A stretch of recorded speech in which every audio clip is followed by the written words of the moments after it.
বাড়িতে অনেক টাইম আছে তার? এই চল।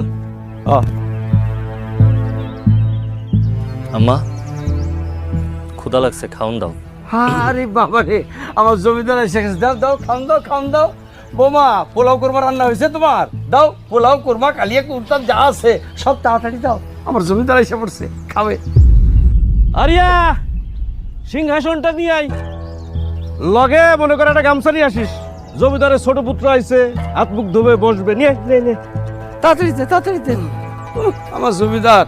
তোর ইন্টারভিউ কেমন হয়েছে? মুখ দেখা বুঝুন আমার ইন্টারভিউ কেমন হয়েছে।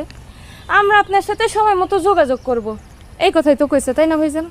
শোন, তোর একটা কথা কই, এসব ইন্টারভিউ দিয়ে কোনো লাভ নাই। আমগুলোকে খেতে খামারে কাজ কর, সংসারটার উন্নতি হইব, ভালো হইব, বুঝছস? তা করবো কেন? বাবু সেজে ঘুরে বেড়াইবো? এই করু, এই তোর যে এত কষ্ট করে লেখাপড়া শিখাইলাম, কি লাভ হইলো আমার?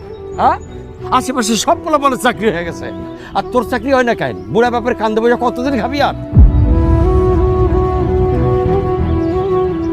এই চল বাজন, চল খাইতে দাও, পেট ভরে দাও, গিলুক। মা, তুমি খাবার খাওন দিবা? আমি কি তোর বাপের চাকর? নিজে লইয়া খাইতে পারস না? এই ডাল ছাড়া কি আর কোনো তরকারি নাই? আর কিছু রান্ধ নাই?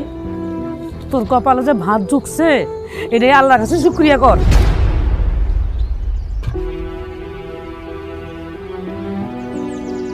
মা, তোমরা সবাই মিলে আমার সাথে যে ব্যবহার শুরু করছো, আমার কি মনে হয় জানো? আমি তোমাকে নিজের পোলা না, আমি তোমাকে সব পোলা। তুই যদি নিজের পোলা হইতি, তাহলে বুড়া বাপ আর বড় ভাইয়ের ঘাড়ে বৈশা খাইতি না। একটা দামড়া পোলা হইয়া কেমনে কামকা না করে তাও? এই তুই বসে বসে খাইতে লজ্জা করে না? আম্মা, লজ্জা করবো কেন? খেতে খামারে যদি কামে যায় তাহলে আপনার সুন্দর পোলার গায়ের রং ময়লা হয়ে যাইব না? আর গায়ের রং বাড়িয়ে যাবার থেকে তাইলে একটা আপদ বিদায় হইব।